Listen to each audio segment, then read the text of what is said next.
Next, another perfume, my last review of the night. Another perfume by Shelley Waddington. This one called L'Ombre. Warning, just a fair warning, I'm going to have a little bit of fun with this review. So, it's full of mental images, and at least the beginning is. So, more fun than usual. I want to start out the review with a mental image. So you're at this dinner club all alone, and you make eye contact with a man across the room who has been stealing quick glances at you, and you finally lock eyes. And he looks like Michelangelo's David, except with that indecent fig leaf. And he nods his head, a little embarrassed for having been caught staring glances, and he raises his glass of Glenlivet in your direction. His beard is cut close to his face, and his eyes are intoxicatingly brown, not a hair out of place. Down to the shoes you can see your reflection in. He notices your hesitation, so he starts to walk towards you. As he approaches, this is what you smell. The top notes in L'Ombre are fine aged malt scotch, spices, and citrus. The middle notes are dark coffee and sacred incense, and the base notes are black oud, coffee, mineral amber, Haitian vetiver, tree moss, aged patchouli, and musk.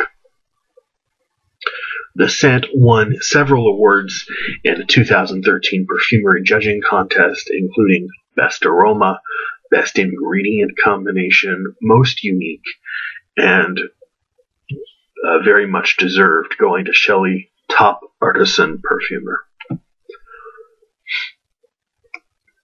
In L'Ombre, I sense much of the same Waddingtonade, my version of Guerlainade,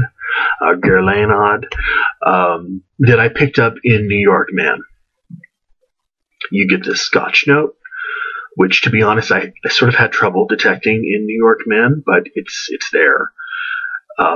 Patchouli, resins, spices, especially that clove, cinnamon, cardamom thing going on, and musk. That's what the two fragrances have in common. Here in L'Ombre, there are just a few minor changes. I pick up no florals. I find myself almost missing that sort of soft jasmine that New York Man has. And I also don't sense any of the greenness of fir, FIR, and the canvas flower. They're also not there that I can smell. Replacing them, however, is this really deep, lovely mineral amber and just the faintest hint of coffee. How does this change the overall scent?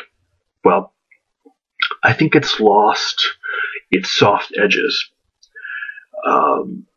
L'Ombre is more assertively masculine, but still every bit as refined and restrained as New York Man. The spices are more forward, and I think I just get maybe like a little bit of the oak barrel used to age that scotch.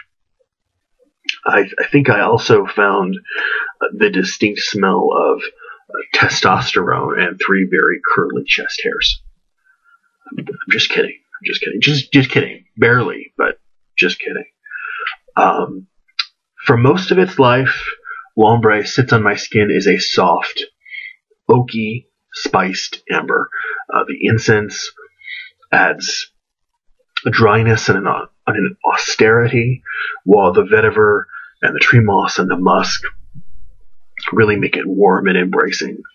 I hope it doesn't change too much on my skin, and frankly, I'm perfectly okay with that. I was kind of hoping it wouldn't from the very top. The fact that this is more linear to me If it smells good on the top, it doesn't need to change. Not every perfume needs to change on people's skin. If it smells good the first 3 minutes, it can smell like that 3 hours later. I'm okay with that. Shelley says about L'Ombre that it is perhaps, quote, one of the best masculines I've ever composed. It is boozy, but not too much. Sweet, spicy, mysterious, and sexy. In short, everything a man should be. Good longevity and sillage were important, as well as a discreet blending of the oud so that it wouldn't shout. I think she's right on here. I mean, it's a very, very nice evaluation of the scent, including the longevity and the sillage. I'm very, very happy that she's not necessarily out to, say that you can smell her perfumes from 30 feet away.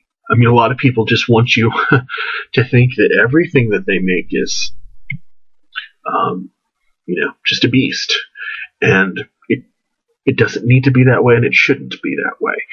Sometimes there's room for something that's a little more well-behaved, a little closer to you. Not a skin scent, but closer.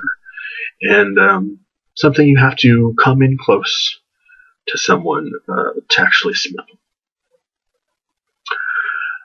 Like I said, projection itself is modest, but so is the perfect ombre, right?